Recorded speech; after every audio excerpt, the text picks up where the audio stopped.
بسم اللہ الرحمن الرحیم۔ ابھی ہم ہیں مرکز مطہر علی بن بابوئے شیخ القمیین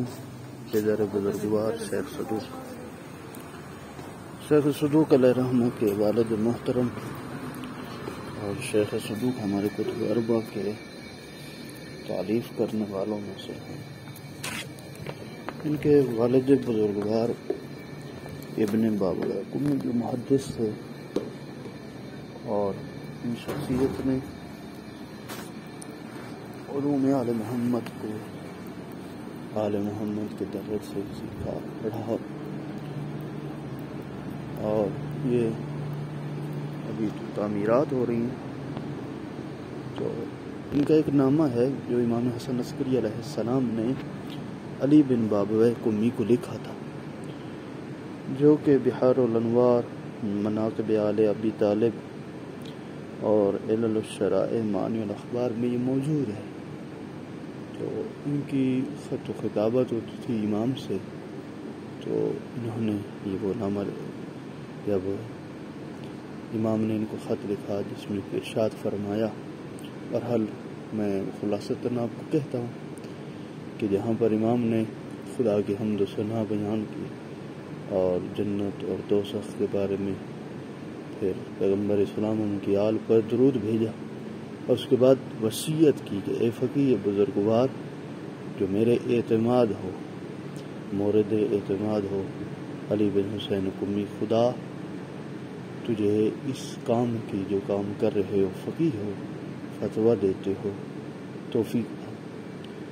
اور اللہ تیری نسل میں رحمت اور کرامت کرے۔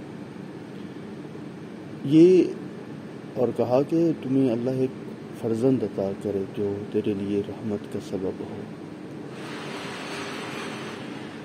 شیخ عباس قمی علی بن بابوئے قمی نے،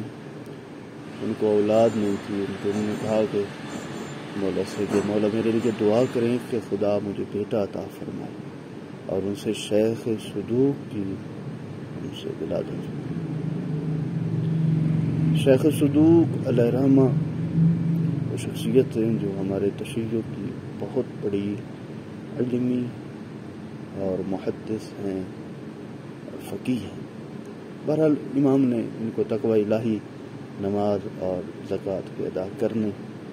پھر ارشاد فرمایا نماز شب بالخصوص کہ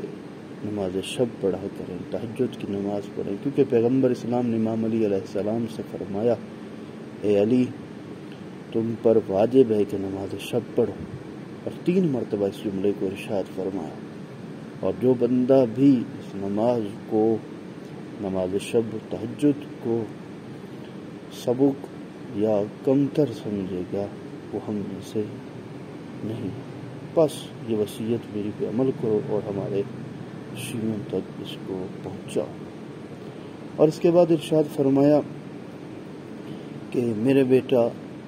جو مہدی ہوگا اور جانشین ہوگا، اس کا انتظار کرنا، اس کے فرض کے لیے دعا کرتے رہنا، اور جو آئے گا اور پیغمبر اسلام کا بیٹا ہوگا وہ زمین کو عدل و انصاف سے پر کر دے گا، جس طرح وہ ظلم و جور سے پیدا ہوگا۔ بس اے بزرگ مرد، اے علی بن قمی، صبر اور استقامت کرنا، اور ہمارے شیعوں کو بھی صبر و استقامت کی دعوت ہے، اور انشاءاللہ اب پرہیزگاروں کے ہی عاقبت خیر ہے۔ پھر امام نے آخر پہ سلام اور رحمت کی دعا فرمائی اور درود آل محمد پر بھیجی۔ بہرحال انہوں نے یہ بند پڑا ہے، کی تعمیرات ہو رہی ہیں جیسے دیکھ رہے ہیں، انشاءاللہ